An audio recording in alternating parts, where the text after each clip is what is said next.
웰빙 한방 이야기.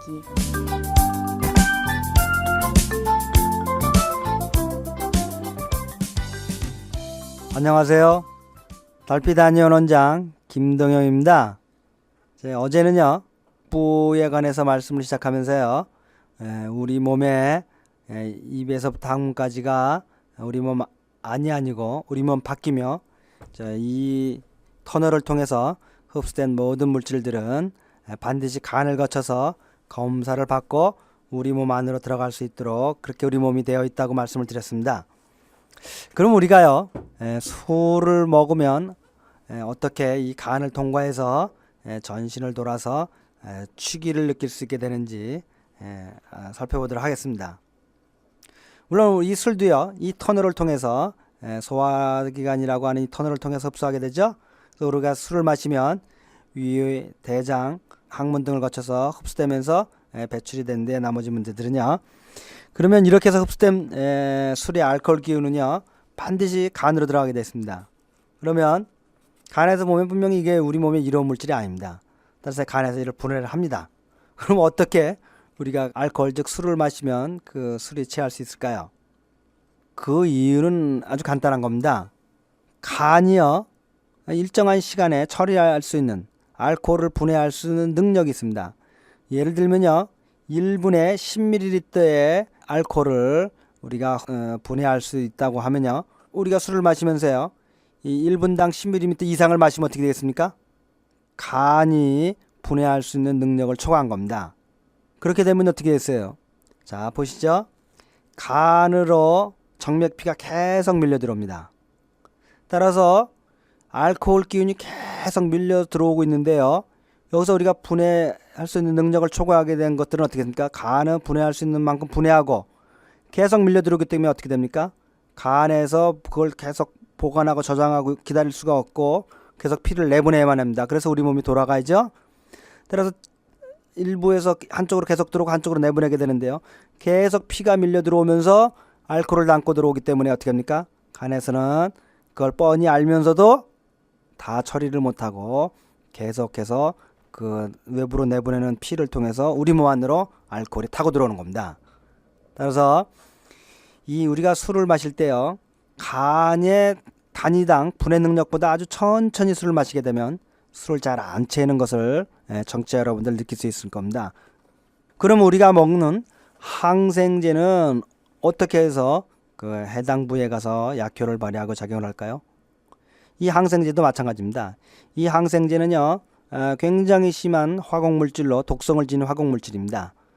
살아있는 생명체를 죽일 정도니까요 얼마나 그 해로운 작용을 하겠습니까? 우리 몸에도 우리 몸도 똑같이 단백질 구조로 되어 있는 살아있는 생명체이기 때문이죠. 그런데 이와 같은 강한 항생제들은요 우선 위에서부터 상당한 부담을 줍니다. 우리 몸이 이를 상당히 거부하는 상태고요. 그 몸에 벌써 점막서부터 이와 같은 독성 물질에 굉장히 피해를 입기 시작합니다. 그래서 흡수가 되기 시작하면요 우선 간에서 분해를 하는데요. 굉장한 화학 물질이죠. 독성을 지닌 따라서 간에서 분해를 합니다. 그래서 이 또한 마찬가지입니다.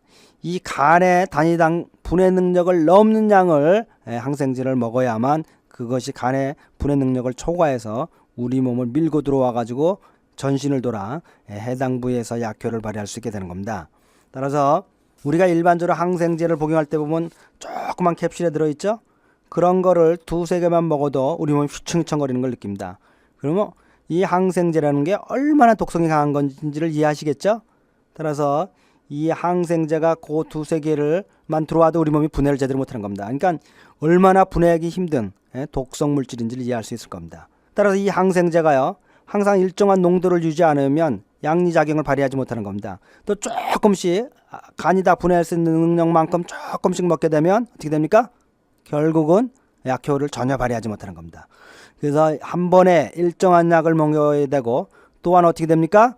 일정한 시간마다 계속 복용을 해줘야만 우리 몸에서 지속적인 양리작용을 할 수가 있는 겁니다. 시간이 아주 오래돼서 분해하게 되면 간의 회복 능력과 분해 능력이 높아져서 모두 더 많은 양을 회복하게 되는 것이죠.